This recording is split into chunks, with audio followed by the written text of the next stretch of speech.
Сайн байна уу? Эм найруулагчийн техникийн 3 дугаар дамжааны оюутан Наран Цэцэрлэг байна. Би эм найруулагчийн техникийн 3 дугаар дамжааны оюутан Баццэг байна. Би 2023 онд анагаахын шинжилгээ ухааны үндэсний их сургуулийн эм найруулагч мэргэжлэр төгссөн. Намайг Үндэгмаа гэдэг. Би 2023 онд анагаахын шинжилгээ ухааны үндэсний их сургуулийг эм найруулагч мэргэжлэр төгссөн.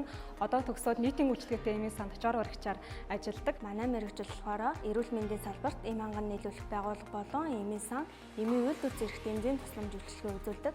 Дэд бакалаврын зэрэгтэлтэй мэргэжилтэн байгаа. За ингээд манай мэргэжил маань болохоор төлхөө ямар чиглэлээр ажилладаг вэ гэхээр за эм ханган, эмнэлгийн эмийн сан, нийтийн үйлчлэгээтэй эмийн сан зэрэг мөн хөдөө орон нутгийн эмийн санд эрхлэгчээр ажиллах боломжтой байдаг. За өөртөө өвчин шаналтай байгаа хүнтэй харилцсан, ярилцсны үр дүнд амьдралын чанарыг дээшлүүлж эмийн эмчилгээ хүргэдэг. Энэ нь надад таалагддаг. Манай сургууль дээр маш олон клубүүд үйл ажиллагаа явуулдаг. Манай сургуульд суралцсанаар маш олон давуу талуудыг олж авах болно. Тэгэхээр сургуулаа сонгож байгаа эрхэм дүүнер минь та манай сургуулийг сонгоод манай клубтаас хүрэлцэн ирээрэй.